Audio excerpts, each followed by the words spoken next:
সুজিস্মিতা। আজকে আমি তোমাদের সাথে শেয়ার করব 3 basic ways to get rid of split ends. First, you have to cut your split ends.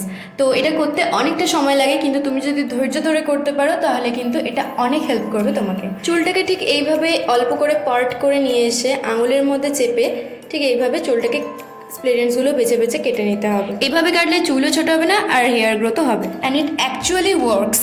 Number 2, স্ক্রাঞ্চিজ, যেটা আমার সব থেকে বেশি ফেভারিট। এটা স্যাটিন কাপড়ের হয়, এটা খুব নরম আর চুলে কোনো রকম ক্ষতি করে না। তাই আদার্স গার্ডার ইউজ না করে স্ক্রাঞ্চিজ ইউজ করো, এটা খুব হেল্প করবে তোমাকে। এছাড়া রাতে শোয়ার আগে এ ধরনের ক্যাপ ইউজ করতে পারো, এগুলো খুব ভালো। এছাড়া ইউজ করতে পারো স্যাটিন কাপড়ের পিলো কভার, এগুলো ইউজ করলে কিন্তু চুলের কোনো স্প্লিট এন্ডস হবে না। এক্ষেত্রে আমি সাজেস্ট করবো সুতির পিলো কভার কিন্তু একটু ইগনোর করার চেষ্টা করো। Number 3 is here oiling. আমি কোকোনাট আর ক্যাস্টর অয়েল মিক্সড করে হালকা গরম করে ইউজ করি, বাট অয়েলিং করার আগে চেক করে নিতে হবে তোমার হেয়ার পোরোসিটি। আঙুলের কর বরাবর এরকম একটু চুল কেটে নিয়ে একটা কাচের গ্লাসে জল ভরে তার মধ্যে দিয়ে দেবে, যেন সেটা ডুবতে পারে এমন করেই দিও। এরপর 5 মিনিট ওয়েট করবে, তারপরেই পেয়ে যাবে তোমরা তোমাদের রেজাল্ট।